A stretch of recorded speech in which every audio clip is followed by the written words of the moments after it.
What's going on, everybody? Welcome into episode 7 of the MudWatch Sports Podcast on this Monday, October 7th, 2024.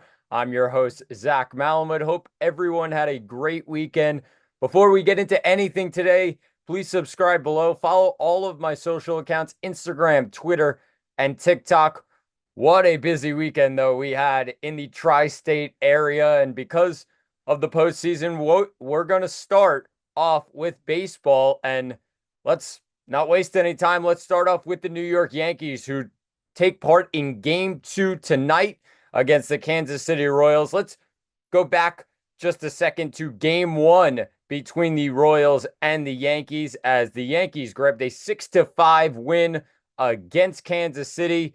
A huge win overall for New York, as Clay Holmes ends up getting the win. Luke Weaver comes in for the save. But this game really was all about offense and just making the most of your opportunities while you had them with runners on base. And I think the Yankees, for the most part, were able to do that. A little bit still worrying that, they had a lot of cases during the game where runners on second and third, runner on third, and just could not find a way to get the runner home in the end, similar to the other series we're going to talk about between the Mets and the Phillies. But when you look at the Yankees in this one, it was just about fighting back, and Kansas City, every which way, was basically throwing punches at the Yankees, and the Yankees had answers. And it starts in the second inning with the Royals going up 1-0. Gleyber Torres then hits a 2-run shot, and then Kansas City just started to answer and gave Garrett Cole a bit of trouble. MJ Melendez hit a 2-run homer in the top of the fourth. Then the Yankees started to rally in the fifth, and a couple of walks for Wells and Volpe brings in 2 runs. Ended up being 8 walks on the day for the Royals pitching staff, which obviously a number that they really want to change from Game 1 into Game 2. But then Tim Hill comes in, Volpe has an error, and Hampson singles to center field, and Gurriel and both Pham score. It's 5-4 Royals in the top of the 6th, and once again, the Yankees had an answer. Bottom of the 6th, Austin Wells with a big RBI single to right. Then it was Verdugo in the next inning who had a RBI single to left field to bring in Chisholm to give the Yankees a 6-5 lead, and then the bullpen shut the door for New York. And I think in the end, for the Yankees, the positive sign was that you got production from the lower part of the lineup. It didn't always rely on the top guys, and that's not to say the top guys didn't do their work. Juan Soto in this one. How about your postseason debut for the Yankees? Obviously, he's been there, done that, won a World Series, but 3 for 5 in Game 1. So the Yankees went out, got Juan Soto for these kind of moments, and he's already stepped up with that performance in Game 1. And Aaron Judge, although it was a struggle in this one, 0 for 4, ends up drawing a walk as well, and ended up getting a run out of it.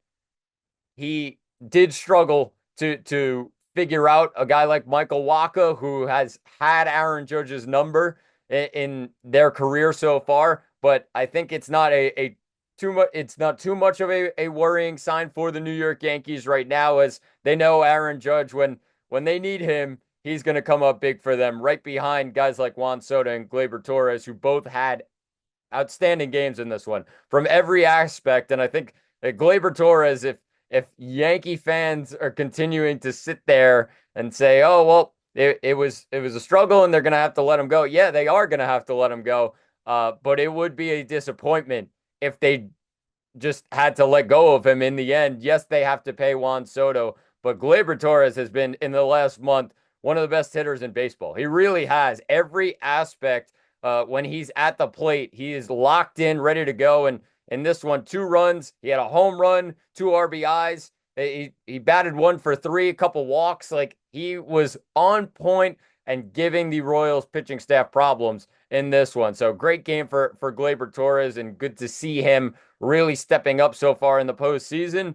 And then you get production from the bottom of the lineup. Alex Verdugo. The question of, would he even be playing? Would he even be starting? I think all those questions have been put to bed right now, as Alex Verdugo is going to be in game two, probably game three, probably the rest of this series in left field. And the production at the bottom of the lineup is so crucial for the New York Yankees, as obviously the guys at the top in Torres, Soto, Judge, Stanton, obviously a big time playoff performer, but you need guys like Oswaldo Cabrera as well as Alex Verdugo. And Cabrera had a big time hit. He went 1 for 4, but a clutch hit in the end for the Yankees. And then Verdugo with going 2 for 3, the big moment when Verdugo steps up, gets the RBI single to left field and gave the Yankees the lead. And ultimately, that was the game winner. Alex Verdugo, who's batted over 300 in the postseason, and Yankee fans will look at this regular season and say, oh, well, the last couple of months he was awful. The last half of the season he was really bad and just was not consistent as a hitter. Yeah, all right. He silenced those doubters so far because he comes in clutch time and he makes the most of it and gives the Yankees a victory out of it with that RBI single in the 7th inning. So in the end, I would look at the Yankees and say, all right, it wasn't the best day for a guy like Gerrit Cole, who only pitched 5 innings, 7 hits, 3 earned runs, 2 walks, only 4 strikeouts. That's not ace stuff from Gerrit Cole, obviously, and he has to be better. But in the end, it kind of proved that the Yankees lineup, even though the pitching may not be great some days in the postseason, that this lineup can really step up and be strong beyond their pitcher and help out their pitcher in the end by getting runs behind them. So I think when you look at it for the Yankees, a positive win in game one, all signs point to a really positive game in the end. However, yeah, they do have to go into game two, and the Royals were not happy with how they performed in game one. Obviously, those 8 walks in the end, and have to change that if they're going to beat a team like the Yankees, especially being the underdog in this series. I would look at then game two now with the Royals and the Yankees. 7:38 tonight as the 6-5 win in game one for the New York Yankees. They are back in the Bronx for game two, and it's going to be Cole Reagans 1-0 so far in the postseason with that win in the wild card round against Baltimore, taking on Carlos Rodon, who gets his first playoff start as a New York Yankee. And should be an interesting one, 7:30 tonight in the Bronx, like I said. And when you look at Cole Reagans, his stuff was really, really good against Baltimore. And I think if you're the Yankees, you just got to rack up hits and kind of test a guy like Cole Reagans. You saw what happened for the Yankees once they got past Michael Wacha and into the Royals bullpen. Royals bullpen, not one of the strongest when it comes to postseason time, even the MLB. They have not been one of the strongest this year, and they really relied on their starting pitching, guys like Reagans and Lugo and Wacha, to get them over the line in the end. I think if you're the Yankees, you got to rack up hits tonight. Cole Reagans only allowed 4 hits in 6 innings against Baltimore the last time out and had 8 strikeouts in the end. So Yankees got to stay patient at the plate. Obviously a lefty on the mound, so it's going to be interesting how this pans out for the New York Yankees. And if you're looking at it from a Yankee fan's point of view, Carlos Rodon coming into this one, he's been really strong this season. And you need to lock down that Royals lineup that loves to rack up hits. They're really experts when it comes to small ball and moving runners and working the game around and making pitchers work. Carlos Rodon coming into this one needs to have his top stuff, and the Yankees need a win here. I don't think the Royals can come in and win one, and the Yankees all of a sudden feel positive that they still are in it and still get the rest of the series to go. It's not going to be easy to go anywhere in the postseason and win games. So Yankees, all they can control is on their home field, win their games, and whatever happens in Kansas City, yes, maybe they win one, but then you're forcing a game 5 in the end. I think for the Yankees, you got to win tonight on your home field. You got the home crowd behind you. They need a win here, and against a tough pitcher, they are going to be tested. So Cole Reagans comes into this one, like I said, 1-0, and only 4 hits allowed in that last one. They need to be patient at the plate, the Yankees do, and rely on guys like Gleyber Torres, maybe Juan Soto, of course, and Alex Verdugo as well to really carry this team. And yes, you look at guys like Aaron Judge. Aaron Judge will get his stuff. Giancarlo Stanton will get his stuff. It's about the overall lineup for the New York Yankees in this one, and just racking up hits every part of the lineup will probably give the Yankees a win in this one, and knock Reagans out of the game a little bit earlier than the Royals may have wanted to if the Yankees could rack up hits. But should be an interesting one. Game 2, the ALDS. The Yankees lead at 1-0, and the Yankees are at home tonight in the Bronx. It's Reagans for Kansas City. It's Rodon for New York. Game 2, ALDS, tonight at 7:38. Let's take things from American League to National League as the Philadelphia Phillies defeated the New York Mets 7-6 yesterday at the Bank in Philadelphia. And let's just recap this series overall. And that was game 2, of course, 7-6. Phillies win. Game 1, the Mets win it 6-2. 5 runs in the 8th inning, and an 8th inning rally defeats the Phillies in the end in game 1. Mets grab 1 in this series, obviously losing 7-6 yesterday. And let's move it to yesterday's game as Nick Castellanos hits a walk-off single in the 9th, in the bottom of the 9th, to give the Phillies the win in the end, as McGill is charged with the loss and Hoffman gets credited with the win. You look at it in the end for the Mets, and I said it last week, the goal heading into the series is grab 1 in Philadelphia. You set yourself up for 2 games now at Citi Field in New York, and behind that home crowd and how the Mets have played recently, it obviously gives them a ton of confidence going back home and playing in front of that home crowd, a home crowd that they haven't played in front of for a week and a half now. So crazy stuff for the Mets. And when you look at it in the end, yes, yesterday was a painful loss. Mets obviously had the lead, and the Phillies built a rally in the 8th inning, and Bryson Stott with a huge triple to take the lead in the end for the Philadelphia Phillies. And then you look at it in the end, Mark Vientos homers, ties the game in the 9th, but then it was Nick Castellanos in the bottom of the 9th. Mets got into some trouble. Obviously, their bullpen, they can only go with so many arms, and I think Edwin Diaz going a little bit earlier than expected probably hurt the Mets. Of course, he was the one that ended up giving up the triple to Bryson Stott in the end to give the Phillies the lead. But I mean, the Mets continue to fight back, and although they lost this game, they made it close in the end. They had the lead in the end. They were up 3-0 in the 6th inning after Alonso's home run.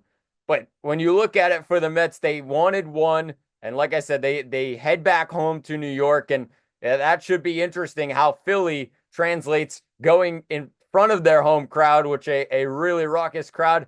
Then they head to New York, which is also a raucous crowd at Citi Field. So when you look at it in the end, yeah, Mets disappointed that they couldn't grab another win and almost close out this series with a victory yesterday. But the Phillies, you knew it wasn't going to be easy, and they were going to fight back. Obviously, the number 2 seed right now in the National League, the Phillies are, and they got a lot of players. And in the end, although it wasn't easy, they found ways, and a team that was really struggling and only had about 2 hits through the first 5 innings of the game with how well Luis Severino pitched in this one. They ended up just building up the amount of hits that they had in the end, and it got to the Mets' minds and into their bullpen, of course, and that's where the struggle came in to contain this Phillies offense. But in the end, Phillies win it 7-6 in game 2. Obviously, the Mets win 6-2 in game 1. So now we head to New York, and the New York Mets with home field advantage now in this series. 2 games in New York. Let's start with game 3 on Wednesday night, or on Tuesday night, excuse me, tomorrow night, the Mets will take on the Phillies, a 5:08 p.m. first pitch. It's going to be Sean Manaea on the mound for the Mets, taking on Aaron Nola. Nola getting his first start of this postseason. Manaea started one of the games in Milwaukee during the wild card round. Now you look at it for the Mets, and it's time to grab a win. I know that Aaron Nola, obviously a tough pitcher to go up against, especially in the postseason. He's been a strong pitcher, and obviously the Phillies run last year, he was a big part of it, Aaron Nola. But when you look at it in the end, the Mets are at home. They can control what they can control, and that is they are at home. They have a good lineup, and they're going to rely on their guys to step up on their home field. I think the Mets lineup overall is just going to be rocking, and they're going to be ready to go.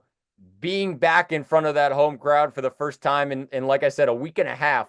Most teams don't do that. Of course, there's times like a road trip, but it's just not the same. And those impactful games and going on the road for a long week and now finally returning home in front of the home crowd, it's going to be a big time crowd at Citi Field on Tuesday night. So should be an interesting one. I think if you're the Mets, you rely on your guy in Manaea to get you over the line and not really too much rely on that bullpen that the Mets have, because that's been I think where the Phillies have gotten to the Mets just a little bit. Once the starters get out of the game, yes, the Mets bullpen has been kind of strong, but obviously games like yesterday where it just gets out of hand once Severino goes out of the game. And yes, Severino gave up some runs in the end too, but I think overall the game was given away by the Mets in the end in that eighth inning when Edwin Diaz was on the mound for the Mets. So obviously they want to make this as easy as possible on their bullpen. They need Manaea to go a little bit deeper in this one, and I think it's just going to be a close game in the end, and it's really a toss-up who's going to win Game 3 between the Phillies and the Mets. You may give the Mets a bit of an advantage, like I said, on their home field, but Game 3, excuse me, between the Phillies and the Mets of the NLDS taking place tomorrow night, 5:08 first pitch. It's Nola and Manaea. Series tied at 1, should be a good one tomorrow night. We take things to the NFL as we go from New York to across the pond, as the New York Jets were in action yesterday against the Minnesota Vikings in London. And it was the Vikings who came out on top in the end, a 23-17 victory for Minnesota as they move to 5-0. And what a team they have in Minnesota so far this season. 5-0 start. They've been really strong and one of two undefeated teams left. Obviously, Kansas City is the other one, and they still have to play in week 5. They play tonight. We'll get into that a bit later. But I mean, as far as the Jets in this one, a 23-17 loss where the Vikings had the lead for the entire game. It seemed, obviously going up 10-0 in the first quarter, and the Jets trying to chip away and trying to find ways to come back into this one. But I think this one ends up going on quarterback Aaron Rodgers, who threw the ball 54 times in this one. 29 of 54, 244, 2 touchdowns. But I think the big sticking point from this one is the 3 interceptions in the end from Aaron Rodgers, who you do not see throwing 3 interceptions in a game very often.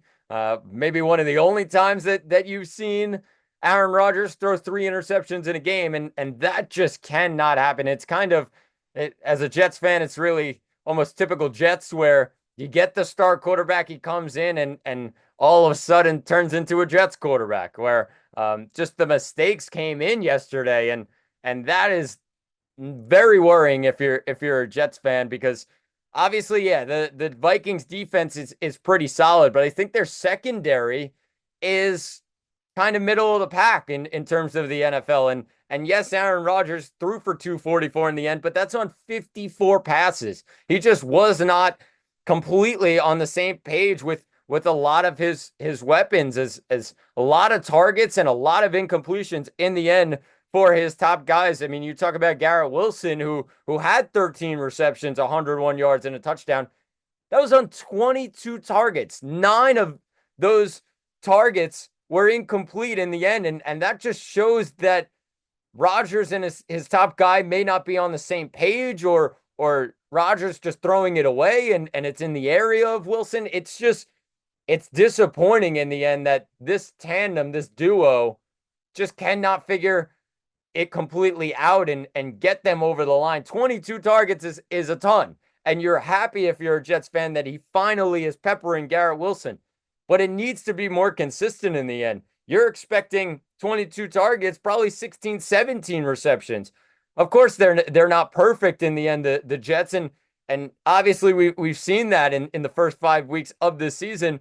But they just need to be more consistent when it comes to Rodgers, his weapons. Lazard in the end, who a lot of people have said through 4 weeks was maybe his top weapon, had 10 targets in this one. Only 4 of them were for completions, and Lazard ended up making 34 yards out of them for as well as a touchdown. But I mean, 40% when throwing it to arguably your top guy in your minds is not good enough. And in the end, the Jets take a loss in this one. And I do think that Robert Saleh will take a lot of blame for this one. And I agree that some of the decisions during this game were not strong. Obviously, you would think back to going for it on 4th down. Jets down a lot in that one. Just get your team on the board. They were down 17-0.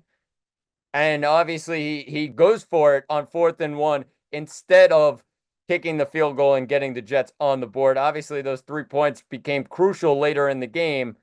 But if you're the Jets, when you look at what Saleh has done for the defense has been strong for years. And I think, yes, not all coaching is defense, but I think when you hire a coach like Saleh, you have to expect that he's going to focus on the defensive side and leave coaches more up to it on the offensive side. Nathaniel Hackett being paired with Aaron Rodgers right now. And I think a lot of blame has to go on what this offense has been able to do. You bring in Aaron Rodgers and you expect more than 17 points in a game.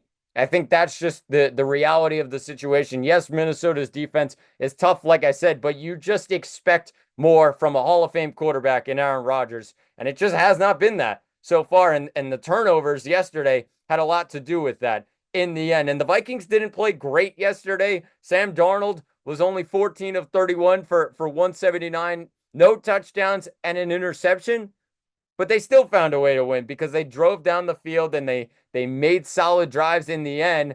And that's just something that the Jets are struggling with, consistent drives and moving down the field. And in the end, they punt a fair amount right now, the Jets do. And I think if you look at that plus the turnovers, it's a disaster right now for the New York Jets. And they fall to 2-3, which, if you said that at the beginning of the season, Jets fans would be like, oh no, not again. And that's just the reality right now. The big loss to Denver last week, and of course the loss to Minnesota now. And it's not going to be easy because they now have to take on the Buffalo Bills, who are feeling good right now. Obviously, they're coming off 2 losses themselves. But if you're the Jets, you say, all right, well, we got really tough opponents now, Bills and then the Steelers in the end. The Jets had games that they should have won, of course, with the Broncos there, it being one of them. But then you look at the Vikings and you say in the end, it was probably a toss-up between these two teams, who is just going to play more consistent football, play better football on the day. And yeah, the Vikings did that in the end because they didn't turn the ball over. So, I mean, when you look at these divisional matchups and going up against teams like Buffalo, obviously you're going to get games like New England and Miami barring they don't have Tua Tagovailoa in some of those games. They're going to have to figure stuff out, the Jets, and really work on racking up wins, because it's difficult right now sitting at 2-3 and to feel optimistic that this team is a Super Bowl contender. They're struggling right now. 2 straight losses, and and it could end up being 3 or 4 if they manage the games poorly against Buffalo and Pittsburgh, who are their next two opponents. Should be a difficult stretch here for the New York Jets, and we'll see if they're able to find a win in the end, or wins in the end for both of those games. But if you're looking at it as a Jets fan, it's disappointing right now. A 23-17 loss. Minnesota moves to 5-0. Jets move to 2-3. It's hard times for Aaron Rodgers and the New York Jets, and there may be changes soon, but for right now, the Jets just need to step back, look at themselves in the mirror, and figure things out, because it is almost spiraling out of control for the New York Jets right now, and they need to change that with 2 tough games coming up. But this week, 23-17, Vikings beat the Jets in London, a tough one for the Jets, and they'll look forward to next week. We go from London to Seattle as the tides have shifted in the state of New York at MetLife Stadium. And if you're a Giants fan, you're feeling great right now, sitting at 2-3. If you're a Jets fan, you're feeling miserable at 2-3. And I think when you look at it for the Giants here, a 29-20 victory on the road in Seattle is exactly what Giants fans wanted for their confidence after they come in as 7.5-point favorites in this one in Seattle on the road without Malik Neighbors, without Devin Singletary. No problem, as the Giants with a 29-20 win in the end in what I would say probably the best Giant game throughout that I've watched in the last 3 years or so. They were perfect when it came to everything in this game. Special teams needed a block punt or a block field goal to win the game in the end and close things out. They also were great on offense, where they ended up putting up a lot of points, and Daniel Jones was really strong in this one, putting up really good numbers, 23 of 34, 257, 2 touchdowns, no interceptions. And they were also great on the defensive side. 7 sacks on Geno Smith. The Giants looked like a brand new team in this one. And if you said that without their top 2 offensive weapons in Singletary and Neighbors, and they still win by 9 and dominate this game throughout, I think all this credit has to go to the quarterback and the coach, and Daniel Jones and Brian Daboll. Brian Daboll, I mean, a guy who Giants fans have loved so far, but also have seen the weaknesses in the Giants so far in his tenure. They got to keep this guy. He is unbelievable when it comes to firing up a group and making sure the game plan is ready to go and is spot on for what they need. I mean, like I said, the best Giant game throughout I've seen in the last 3 years. They were perfect in every aspect of this one, and Daniel Jones deserves his flowers, of course. And I mentioned the 257, 2 touchdowns, no picks. That's exactly what you want. And I mentioned it last week as well as the week before. If Daniel Jones plays consistent football, the Giants have consistently good football, the Giants have a chance to win every single week, no matter who they're playing. They kept it close against Dallas. They beat up on a team like Cleveland. I mean, just every aspect of this game, they were really, really strong, and the quarterback deserves his flowers here because he was really solid in the end. And you also look at the running game. Tyrone Tracy steps in for a guy like Devin Singletary, who's been pretty consistent. Obviously, a couple games where he could have been better. And Tyrone Tracy comes in and absolutely torches a Seattle run defense that's been pretty solid, middle of the pack this year. 18 carries, 129 yards in the end. His longest run was a 27-yarder. And when you look at it for the Giants, the top weapon you would have thought was going to be Wan'Dale Robinson, who had 6 receptions, 36 yards, and a touchdown. It ended up being Darius Slayton, who is the number 3 right now, may end up being the number 2. We never know in New York after this one. 8 receptions, 122 yards, and a touchdown. His longest was a 41-yarder, but 11 targets from Daniel Jones. 10-plus targets for Slayton in this one tells me a lot, and tells me that the game plan was really just go deeper rather than keep it short in a possession wide receiver like Wan'Dale Robinson, go with the deep ball and try and test this secondary for Seattle that's been pretty weak so far this season. And they did that perfectly. Like I said, 122 yards in the end for Slayton. But I mean, all the credit has to go, like I said, to Daniel Jones for controlling this game from start to finish, and Brian Daboll for firing up this group, coming off a loss, pretty down, most likely, losing to a division opponent in the Cowboys last week at home. And in the end, they go to Seattle and absolutely truck the Seahawks. Yes, the Seahawks made it close late. They got a late touchdown, but this game was all Giants. It really, really was. And in the end, their defense stepped up, 7 sacks, like I said, took advantage of a weaker offensive line for Seattle and pretty much locked things down. Kenneth Walker only had 5 carries in this game for 19 yards. Part of that having to do with Seattle had to throw the ball a lot. They were down in this one. 5 carries. That's one of the best running backs in the NFL, one of the most consistent running backs in the NFL so far in the last 2 seasons. 5 carries for 19 yards. I mean, that's big time stuff from the Giants defense. Really step up in this one and grab a huge 29-20 win on the road. I think if you're a Giants fan, you just gotta keep riding the wave. Be happy with this one. They're on to the next one where they take on a Bengals team that's struggling right now and looking for anything to come in the win column. And they're taking on the Bengals at home. It's a Sunday night game next week. Giants and Bengals, we'll talk about it later in the week. But, I mean, the Giants against the Bengals at MetLife, you're a Giants fan, you're feeling pretty solid, especially after the performance this past week against Seattle. And I think that's going to be an interesting one next weekend on Sunday Night Football. But for this one, I mean, the Seahawks had no chance against this Giants team. Crazy to say going into the week and all the injuries to the Giants that they still absolutely dominated the Seahawks from start to finish in the end. But that's credit to Daboll as well as Daniel Jones, who completely controlled this game from start to finish. A 29-20 win for the New York Giants. They move to 2-3 on the year. Seattle drops to 3-2 now, and 2 straight losses for the Seahawks. 29-20. The Giants win it in a shocker in Seattle.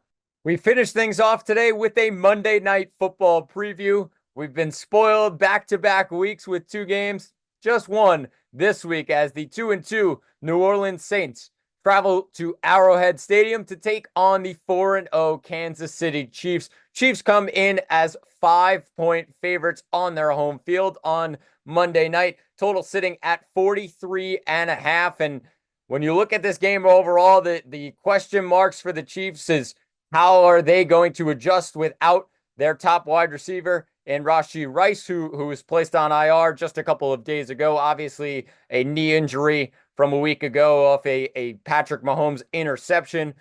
But he's on IR. Isaiah Pacheco on IR. Hollywood Brown's already out for the season. And the Chiefs, it's kind of becoming slim pickings when it comes to their pass catcher room. Of course, they still have the big man there, Travis Kelce, who you would expect to really step up now in the absence of a lot of those weapons like Pacheco and Rice in the offense.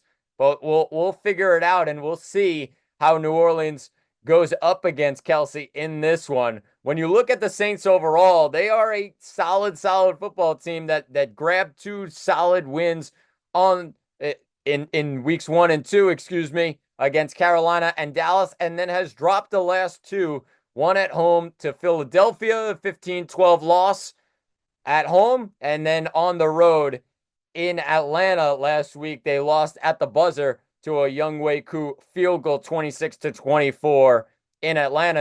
And when you look at it for the Saints, yeah, they're on that 2-game losing streak, but I feel like it's 2 games where maybe they didn't play their best, but they were solid enough to win in the end, and maybe have felt that they deserved to win in the end. Obviously, Philly made a late drive in that game in New Orleans, and then the other one comes down to a last-second field goal from Koo. So in the end, you look at it for New Orleans, and yeah, they may feel a little bit hard done by those two losses in back-to-back weeks and feel that their record doesn't really speak for what they actually are. And I think New Orleans is a solid team, and being 5-point underdogs in this one was a little bit surprising coming in for New Orleans, in my opinion. And I look at the Chiefs, and yes, they're at home, and they've been great at home really forever since Mahomes came in. And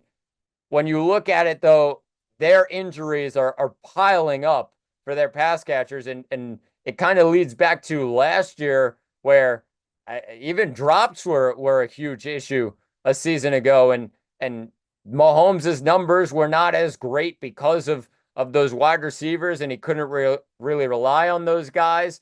I wouldn't be surprised if those start to creep in once again, and he's struggling to find his weapons, and with those guys out, his top guys, it's kind of difficult right now to find a way to feel positive about this Chiefs pass catcher room. And yes, they make something out of nothing always. That's why they are the Super Bowl champions back to back. But that's with some top guys and relying on a lot of their top weapons to step up.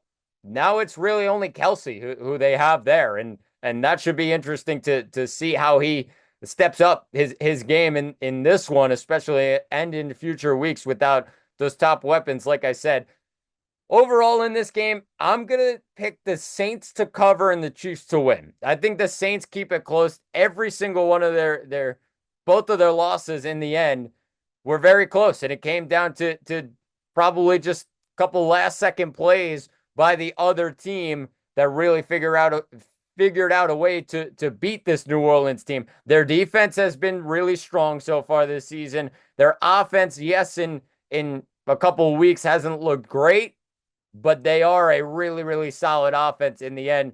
Obviously, with guys like Alvin Kamara, Chris Olave, as well as Rashid Shaheed, who's stepped up a lot this year. I think when you look at it, New Orleans is a really tough team, and they're going to give the Chiefs some problems at Arrowhead tonight. And I'm going to, like I said, pick the Saints to cover. I'll pick the Chiefs to win the game in the end at home to move to 5-0. And it's going to be a tough one, though. I think New Orleans could have the Chiefs' number in this one, and based on the amount of injuries that are piling up for Kansas City. I'm also going to take the under in this one. I think it's sitting at 43.5 right now, but New Orleans is a solid defense. Yeah, they let up 26 last week, let up 15 the week before, let up 19 the week before that, and only 10 in week one. I think when you look at that, they're going to find a couple of ways to slow down this Chiefs offense, who hasn't put up crazy numbers so far this season. Yes, 3 games in the 20s, 27 in week 1, 26 in week 2, and then 22 in week 3. They only put up 17 last week, and Rashee Rice got hurt earlier in the game in the first quarter. So it kind of just shows you the rest of the game, how the Chiefs offense didn't get to their full heights without their top weapon in Rashee Rice last week. So when you look at it in the end, the Chiefs offense has played some defenses that I feel like have been a bit weaker so far this year. I don't think they've run into a team like a New Orleans Saints just yet. And for that reason, I think the Saints keep it close. But yeah, Chiefs win it in the end in my mind. Saints cover the +5, and I'm going to go with the under in this one. But should be an interesting one tonight. We'll see how it turns out. The Chiefs taking on the Saints. Chiefs at 4-0. Saints at 2-2. This one taking place in Kansas City, 8:15 tonight. Tune into that one. But that'll do it for episode 7 of the MudWatch Sports Podcast. Please subscribe below. I've been Zach Malamud. Thanks for watching, and talk to you all on Wednesday.